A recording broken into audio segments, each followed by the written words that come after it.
Welcome to the wonderful world of wine. We are your hosts, Mark Lindsay and Kim Simone, exploring all things wine with you. Our program is supported by Franklin Public Radio, and you can find us on Facebook at The Wonderful World of Wine.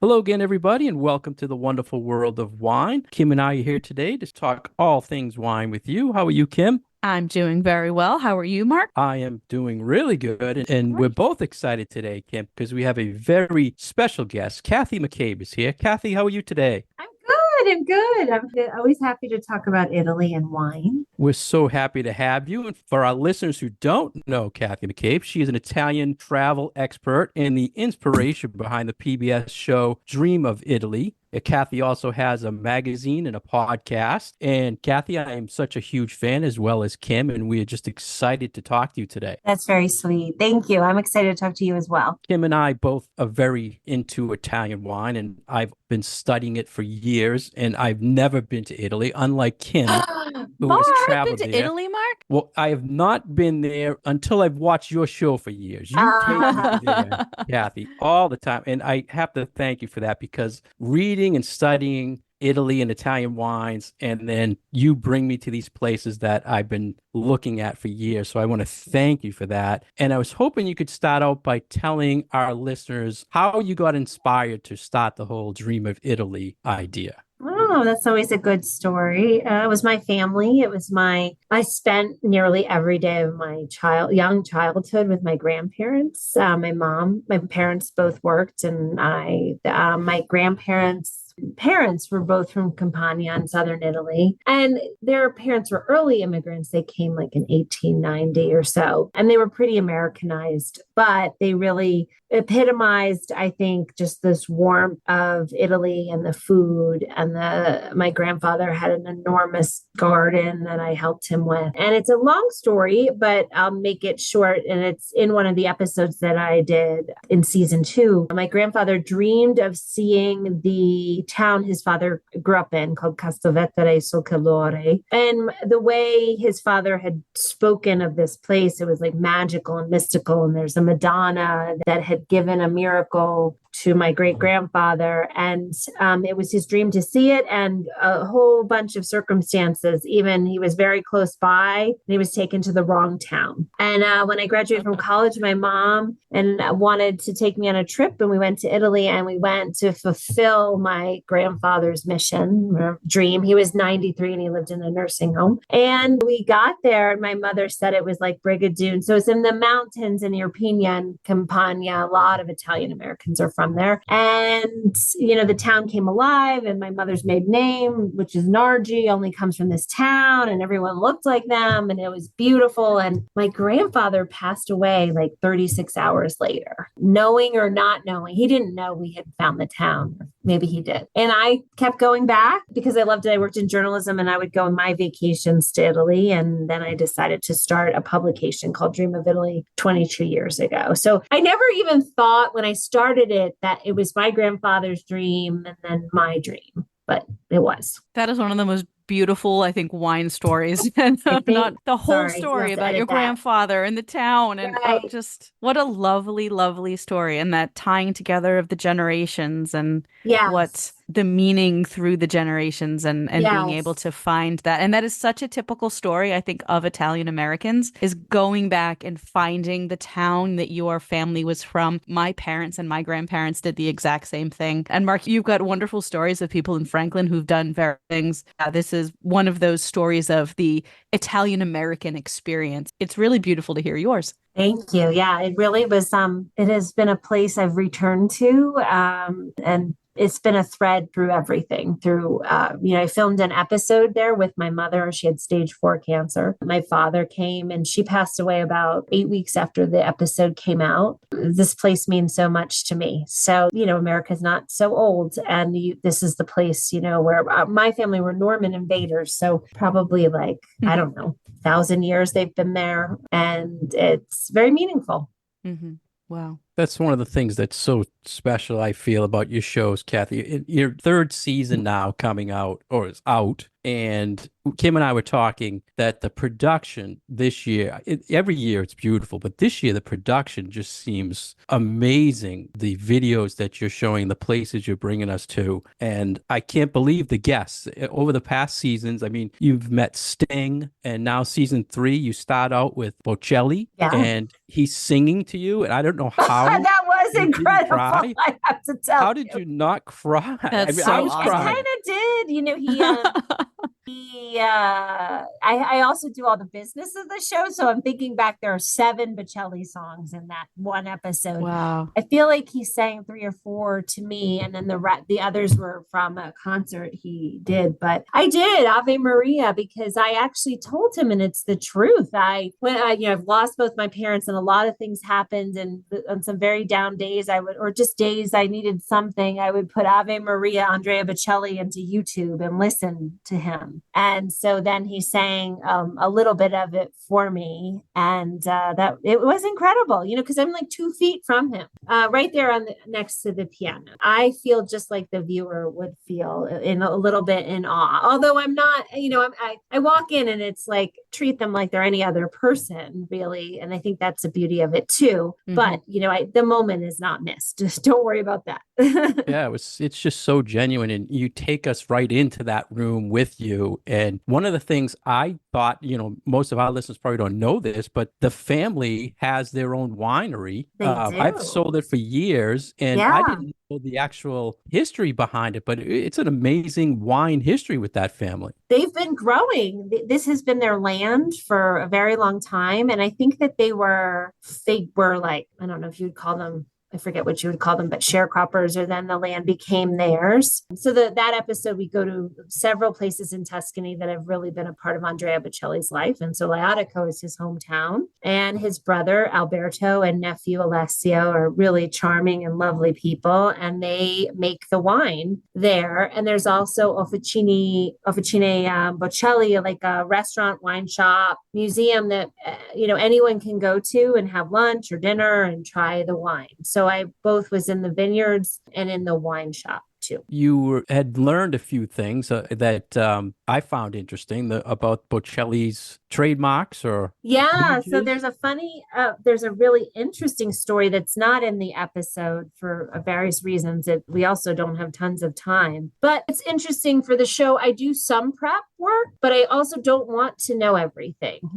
I want to walk in and just ask what I would ask, seeing what I see. And when you are up close with the bottle, the Bocelli vineyard, the bottle, the logo is very unusual. It's a shape, and you don't know what the shape is. So I said, well, what does the logo mean? I did not know. I didn't know. And so Alessio's like, well, nobody knows. My father drew it, and nobody else in the family knows. And I'm like, oh, come on, Alessio. Of course somebody knows. He's like, no, they really don't know. And he brings the father over, and the father said, he thought of it like 20 years ago, and nobody knows. And there's a little booklet at the restaurant where people write down their guesses of what it is. And so pushed Alberto, and he said, Kathy, if you come back in 10 years, and Gianni, if you come back in 10 years, I will tell you. So I said, I'm coming back in 10 years. And so that was the interview was in April 28th, actually, the feast of the Madonna of Castelvetere. The Bocelli interview was, no coincidences. And I was back in Laodico. I went to his concert, Teatro del Silenzio. Andrea Bocelli, like 2 or 3 times a summer, gives a concert in this huge field in his hometown. It's extraordinary. And I ran into Alberto, and I was like, I'm coming in 10 years. I'll see you in 10 years. So we will know what it is in 10 years. So take a look at the bottle and see what you think it is. So just for our listeners, is the name of the wine Bocelli? Mm-hmm. Okay. Yes. And Mark, you said that you have it at your store. Yeah, it's sold in Mhm. Massachusetts. I have the Bocelli Sangiovese, and he's actually dabbling in Prosecco now and stuff like that. But Oh, really? only he's sourcing it, I would assume. He must have connections in Yeah, that. yeah. But I mean, it's popular, so he went for it, which I don't blame him for the brand. Oh, how interesting. It's a beautiful plot of land that they have. It's kind of, this town's between Pisa and I think Volterra. And there's a lot of street art. It's a great town to visit. There's a lot of street art. And I learned something very interesting, not from the Bocellis. So Laodico is considered the richest town in Italy. And the reason is there's only like 1,000 people, but when it's done per capita, Andrea Bocelli pays his taxes in Laodico. So it's a beautiful little town with lots of street art, and the mayor is wonderful. I think the one that I interviewed is on his way out after 10 years, but it's a good, so many of your listeners, I'm sure, are going to Tuscany. It's a great place to visit and try some wine. We tend to find when we talk to people who do a lot of traveling and have a lot of these interactions with either winemakers or,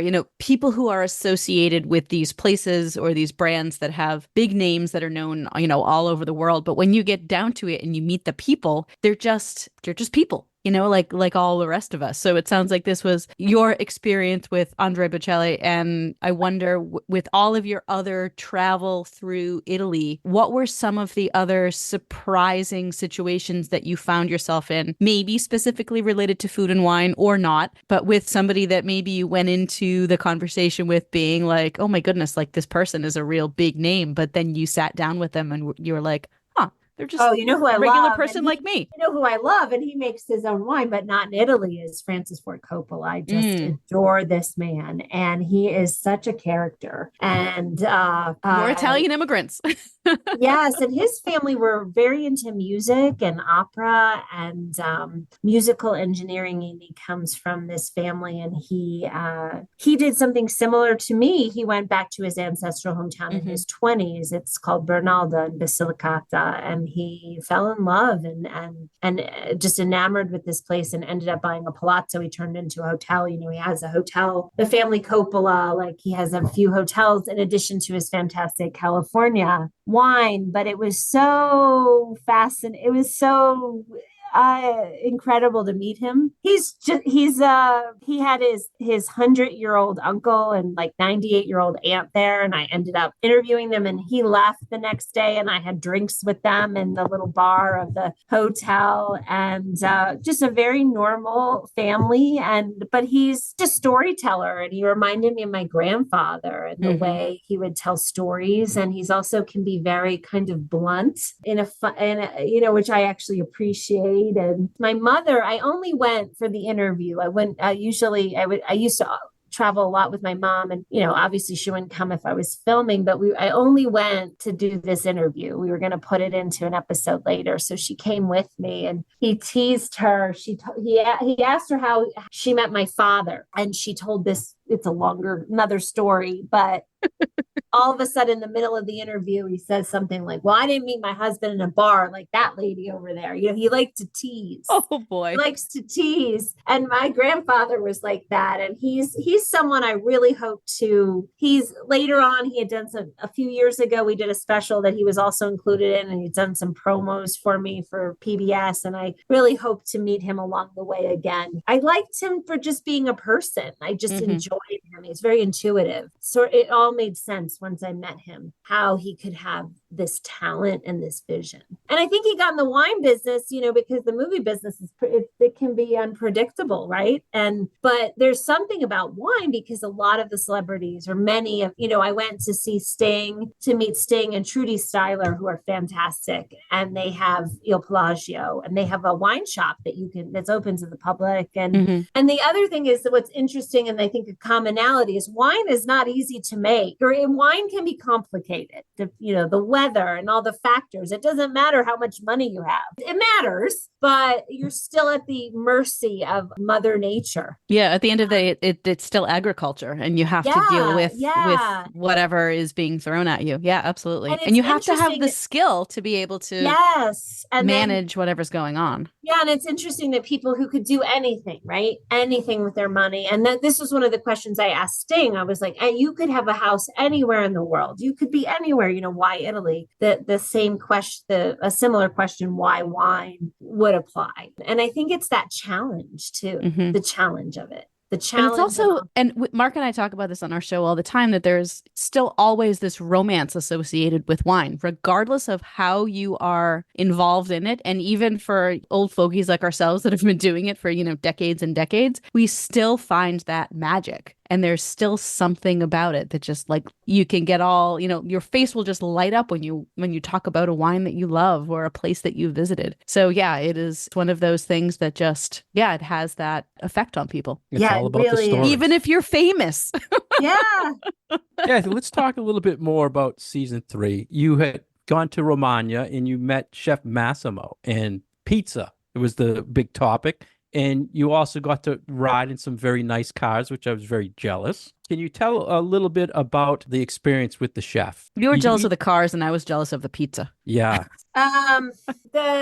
It was a life-changing experience. It was a profound experience. Massimo Bottura had more of an influence on me than possibly anyone else I've interviewed or met. Or he's quite. I think if you've watched the episode, it's obviously about food, or there's a lot about food and cars and slow food, fast cars, and philanthropy. But he's such an incredible human being. I was just really moved by him. What people don't know is, we had 5 days planned to do the episode, and I had met with his wife, is American born or from the US. I had actually met with her in Colorado, and we were going to do a few hours here with Massimo and a few hours there because he's a very busy man. And I think that, she also didn't know, like, maybe would we get along? Like, what would it, didn't want to overcommit him. Well, he and I hit it off, and I don't think I could get rid of him for 5 days.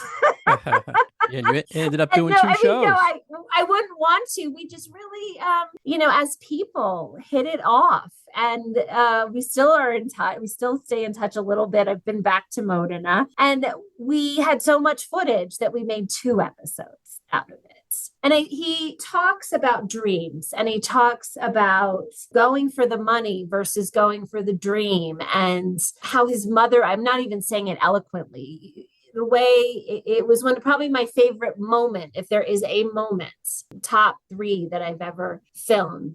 I asked him about his mother, and he was very surprised that I asked, or taken aback, or it just didn't expect that to be like my second question, because the B&B that they have is named after his mother. And I'm much more fascinated by people than about fame, or what made who and what made them who they are. And he starts speaking about his mother, and it's just unbelievable about how she believed in him. And so we actually hit it off, because then we got in that Ferrari and we talked about our mothers for a good part of that Ferrari trip. Yes, he's so famous. He's an incredible artist. We couldn't even get in there that he writes poetry and he's into music, and his food, it is unbelievable. It's like 500 euros a person to eat and have like 9 or 12 courses and the wines. But it is so beyond anything I've ever experienced. It's like well worth that amount of money. But what was interesting was him as a person, and his wife too. She's an equally as interesting and fascinating, and they're very into modern art and all these things that influence other things. And he makes balsamic vinegar. That's also something he produces. So how all these things have an interplay. And then this series is really about our dreams. It's not just about like, let's go and, here's where to eat and here's how to have some wine. It's about how do we live out our dreams or make our dreams come true. So there are 2 of my favorite episodes ever. And it's very interesting. Some people like the first one, think the first one is the best one. The other people love the second one. So you have to watch both.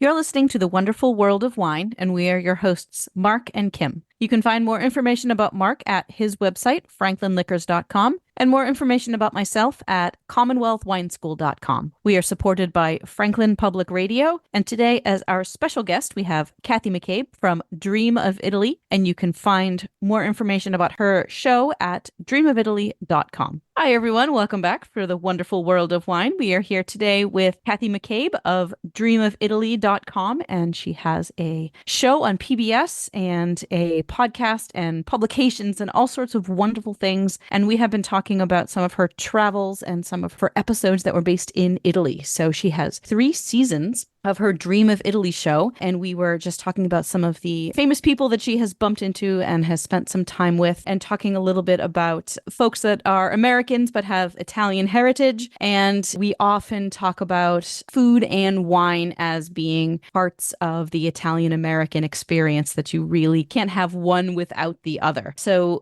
you mentioned a little bit about the slow food movement with your Slow Food Fast Cars episode. And I was wondering if you could touch a little bit more on kind of the specific food experiences that you have had in Italy. Gosh. Yeah, with some of your interviews. And because we are a wine show, we talk about food a lot. And especially for Italian wine, you know, we really can't get 2.5 minutes into an episode without really talking about food. So if you could talk a little bit about some of the things that you've experienced with food, either food and wine pairing, or just some of the wonderful things that you have noticed about sort of food culture in Italy. Gosh. Well, it's a lot, I know.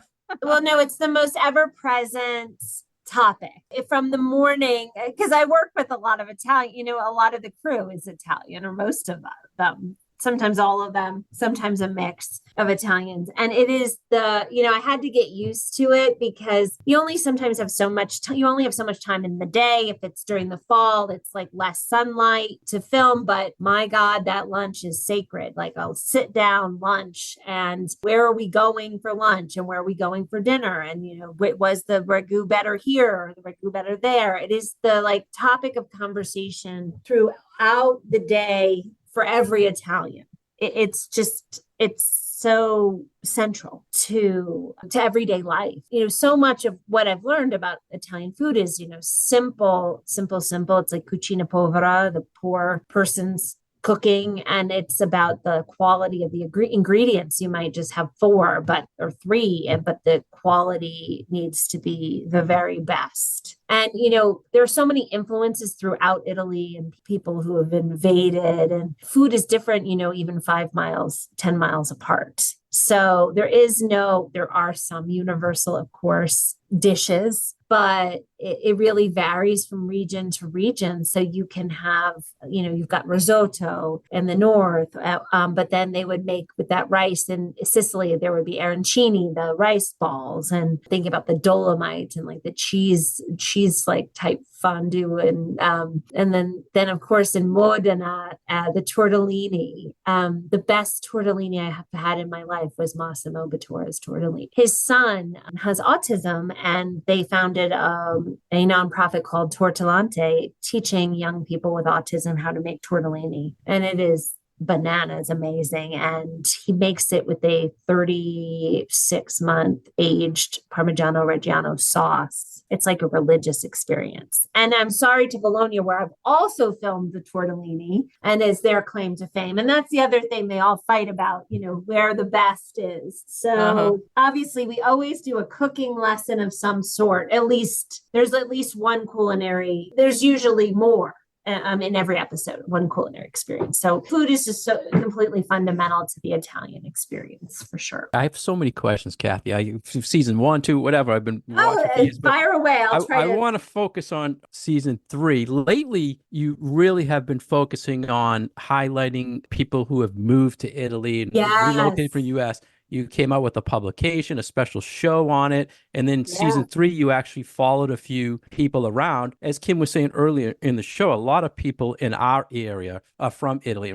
I've heard so many stories where people have researched, gone over there, found their family homes and their families. And I think for our listeners who have never watched your show, this is the season, and to seek out your recent publications to learn. There's so much to learn that you give tips on moving there, licenses and everything else. It was very interesting. Oh, I'm glad that you liked it. Yes, getting a driver's license is difficult. And I like to balance out the show. As you said, we had a lot of celebrities in this season, but we did some really incredible things. I went to see the Black Madonna with Marissa Tomei. I mean, we do some really outside the box things, but I wanted to balance it out with this is beautiful and flashy. But here's how you can have your own dream. And there's a huge trend of people buying, and talk about Montepulciano d'Abruzzo wine is unbelievable. delectable. And Abruzzo is a very affordable place. A lot of Americans have been buying homes. There's a lot, I'm sure in Massachusetts, a lot of people from that region, a lot of Italian Americans are Abruzzesi. And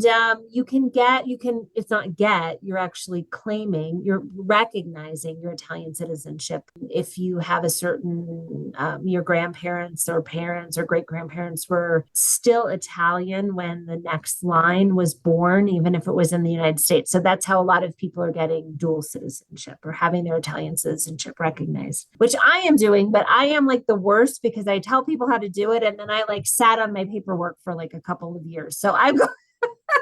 Oh, you've never done it yet? I haven't done it. I know. Wow. Yeah, no, Wow. I know. That's It's like interesting. I take care of everybody else, but I'm finishing it up. So, and mine is a 1948 case, which is that it goes through female, and it's a little more. It's not more complicated. It's a different way of going. You go through court instead of the consulate. So there's tons of that information. Mine's the same way. Yeah, and I don't know what my deal is. Like I have so many I have things I should be taking care of that I haven't. But it's a fantastic way. And in the show, you can retire there. If you have citizenship, you get health care. It's a lot cheaper to live there. There's a lot of advantages. But in the companion book to our last special, Dream of Italy, Travel, Transform, and Thrive, I also write about, Italy is complicated. It's not easy in a lot of ways. It's beautifully chaotic, and there's always something to talk about. So it may not be for everyone, but I think watching some of these shows and learning some of the stories of people who've done it can help people think about doing it. You don't have to do it full on. You can go and stay for 3 months without a visa. Yeah, you give great resources, and the latest book was great with that. I have to ask you, Kathy, you drinking wine with Marissa Tomei. We She were seems talking. so Yeah. genuine of a person. You seem to get along very well with everybody, but your interviews, you're just sitting there like you've known her for years. I Can you think give by some the feedback? day that interview, she spent 4 or 5 days with us. We didn't film with her the whole time, but this is crazy. She stayed in Castelvetre. We ended up staying in my ancestral hometown, and none of this was planned. We were going to do the episode about the Black Madonna in Calabria because I hadn't done Calabria, but then the timing didn't work out. So we were going to do in Campania and the Avellino and Benevento provinces. And one of the Black Madonnas, my ancestors used to pilgrimage to. It was like 10 miles away. And she's very down to earth. She did not want to stay in a really fancy hotel. And so we had found a nice hotel in a different town. And she said, well, I want something low key. And I said, well, we have this Borgo, this agriturismo in my ancestral hometown. And that's where we stayed. And so we were sitting outside, where my ancestors, and she has 4 Italian great grandparents or grandparents. She's fully Italian American. So we had a lot to talk about. And I think, if there is something I'm good at, it's talking to people, and just more of like, we didn't talk about her movie career. I don't think we talked once about it. We were there because we love Italy. We had this fascination with the Virgin Mary and Black Madonna, and, this connection to our ancestors. And we took her to the last ancestral hometown she had not been to. It was a great interview. You got through all that without quoting my cousin Vinny. I'm amazed.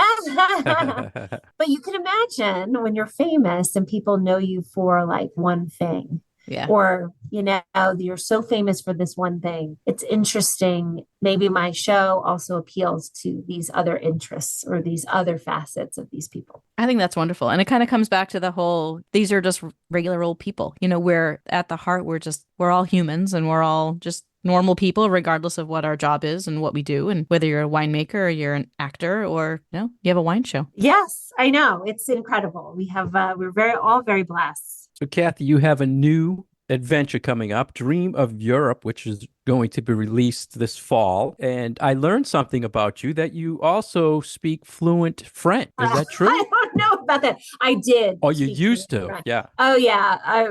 When I graduated from college, I went to Georgetown School of Foreign Service, which it's supposed to be for diplomacy. And, a lot of the people graduate, they don't become diplomats, but some do. And you had to graduate with being fluent in a language. And mine was French. And I spent 2 summers in France, and France was my my first love. And so we actually have already filmed an episode in Annecy where I studied French in the French Alps, and I had not been back there for many, many, many decades, for many years. And we filmed, and a little of it came back. Some of it comes back, especially when you learn it when you're young. But I kept getting it mixed up with the Italian. I can't hold 3 languages up there in my brain.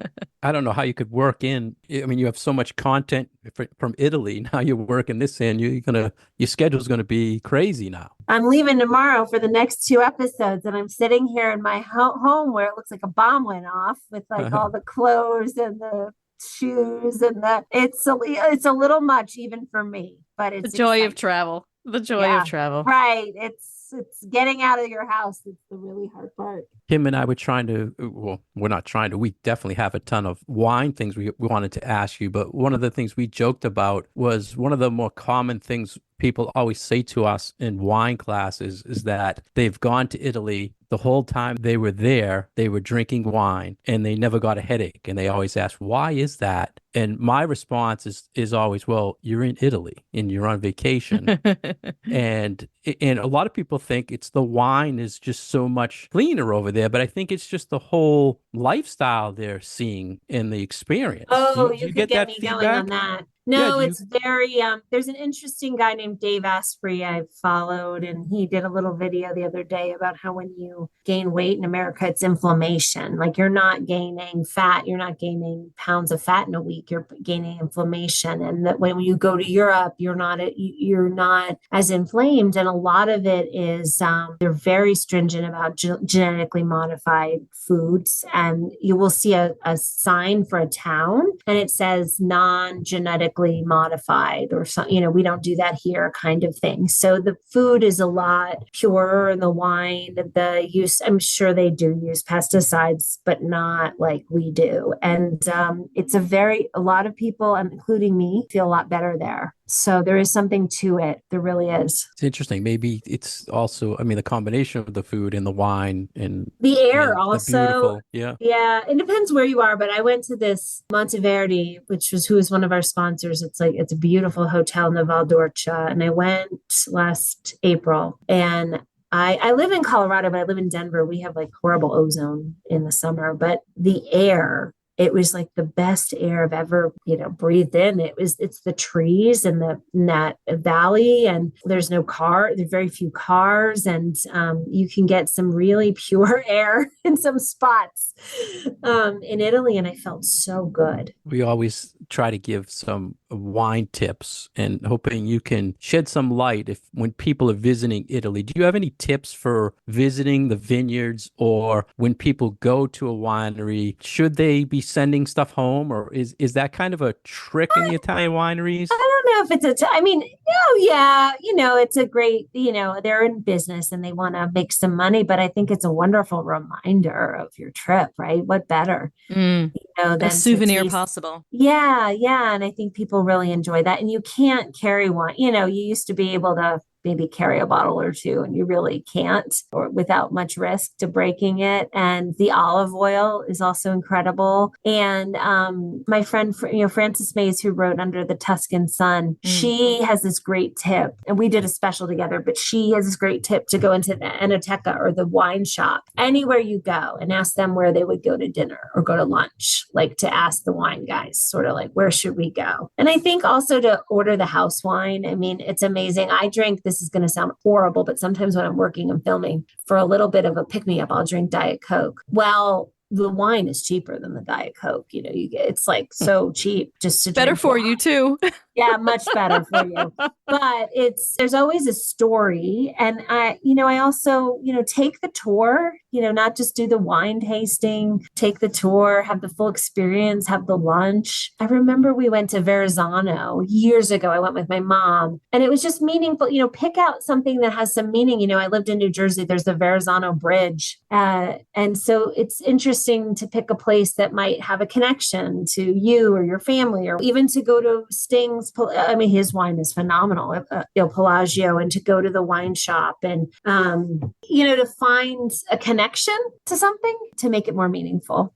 I love that advice. You seem like you visit more of the small town, not as much the touristy traps you hear about in Italy. I mean, Yes. and it's Yes. amazing the little villages you go to, and there was a story where now there's a town telling people, we'll give you this for $1 if you come Oh, the here. And €1 houses. Yes. yeah, I mean, I've been Yeah. seeing a lot of that trending online about wanting to rebuild these towns Yeah, and there's a real offering. population drain. The aging. Italy is an older, like demographically older country, and there's not as much economic opportunity, especially in the south. And the young people leave to go to the north or go to other countries, and there's these abandoned homes, and they're not really €1. It takes about probably 50,000 to fix them up, but it gets people interested. And the one that we visited though in the Abruzzo episode, I really recommend watching if you're interested because it's in a good location. A lot of these are in the countryside. This one, you've got great access to really some cool towns, and it's a great town. Prato la Pavina is the name of it. But you could also look at a similarly priced home that's already redone if that's your thing. You can definitely get a house for 50,000 in Abruzzo. So Yeah, when you say the prices, I'm amazed that the couple that had the house on the hill, it was like a temporary. They could see the mountains, they could see the sea, and then it was like that I am, 200,000. I'm not that jealous. Not that I'm not a jealous person. I have a beautiful life, but that house, and they just put an infinity pool in. Oh, So I can't even wow. do my landscaping for that. yeah, Like, no, and really. I'm going to tell you something. It's kind of a secret. I hope they never listen to this. Well, no, Yeah. one of the Italians who worked with me is like, oh, they paid the American price, right? So if you'd really bargained hard, they could have gotten it for less. Wow. Wow. Yeah, it's unusual. It's modern, but really, you can see you're in the mountains and you can see the sea from their house. Amazing. Yeah. Kathy, I have to ask you at the end of the episodes this year, I know you're a huge pet lover and you give a lot of tips about bringing pets with you when you travel, and you've always had your pet with you. Did your pet pass Oh my that you God, I had? can't believe you. Yeah, yeah. Thank you for Mm. asking. I totally am never surprised by a question. So that was my dog Phineas or Finny. And I didn't always take my dog. He was my dog and then my parents' dog, and they passed away, and then mine. And we went through COVID together, and he became diabetic and he went blind, but he was a terrier, so he's feisty. And the He time was came in where the season 3? Was he yeah, in? he's in Yeah. season Okay. 3, and the world reopened, and I was ready to go back and film. And he and I had been through hell and back together, and I was like, well, I'm not leaving you. So I took him to Italy. The first time was 2 months. We did 3,500 miles around Italy, and that's when we filmed the 3 episodes. And then he actually met Massimo. We went back. I brought him back in February for those episodes for 2 weeks, and he passed away. It might have been like 2 weeks after we got back. And my God, did that dog live? And I will tell you, I know this other family, they moved and brought like their 15-year-old dog to Florence. And this dog is now like 17 and a half. Wow. It is the fountain of youth, not just for people. This dog, he walked around. I swear it gave him 6 more months, this going to Italy. And I met everybody. You meet everybody with the dog, and you can bring the dog into rest areas. You can bring the dog into pharmacies, stores, restaurants. And it was such a fascinating experience to see that. Funny to say this, see the Italy through a dog's eyes, even though he's blind. But he plays a very, very pivotal role in the Black Madonna episode with Marissa. And I have to tell you, like 2 days after he passed away, I heard from Marissa because she'd gotten to know him when we filmed. It was so sweet. It was like, wow, Finny really met some interesting people. Wow. But people who hesitate to move there or go for an extended stay because what do they do with the dog? If there's a way to bring the dog, it's incredible to have a dog in Italy and to travel with the dog. But mine love to travel. Not everyone has a dog that would love it. Yeah, I'm jealous of the travels he had. He was in a lot of shows, and you showed your love towards him. It was great. And that Black Madonna episode, your emotions, I mean, it was just a great episode. And do you produce those? So that was a hard one because I started trying to put it together, and I really couldn't. And so this wonderful woman who's also now the director of Dream of Europe, Sophia Welty Roop, she took it, we talked it out, and she is just amazing at structure and structuring it. And I was afraid. I thought there was too much of me. I thought the sign that I got to make the episode, I was very shy about this, and she was the one who insisted that we start the episode with it. And so it's it's the only episode I've ever thought twice about putting out, which, that's okay. That was great. It's a very intense, I believe that there were forces at work to make that episode, to make a lot of these episodes, to be honest. But that one blew me away. Things that happened that are in the episode and things that I didn't include. It was quite extraordinary. Yeah, great job this season. We appreciate it. I'm pretty tired. Yeah. That first one was a lot. That's some amazing stories, and the things that you have brought to your audience and that you have created for the world. It's really, really wonderful to watch. Thank you. It's not easy. It's hard work, but it's very satisfying. Wonderful. Yeah, Kathy, thank you very much. And all the people who have never watched, I don't know why you haven't, but if you've not seen Kathy on PBS, seasons 1, 2, and 3, and coming up is Dream of Europe, which is coming up this fall. We look forward to that. She has many publications, a magazine, a podcast. If you go to her website, she has a lot of little wine stories you work in there, Kathy. I'd like to have this about vineyards and a lot more wine on her website. Yeah, there is a lot of wine because that's essential to Italian life as well. So we thank you very much, Kathy. It's been an honor to meet you and have you on our show. Kim and I have been looking forward to this for a long time. Yes, thank you. Thank you. Oh, yeah.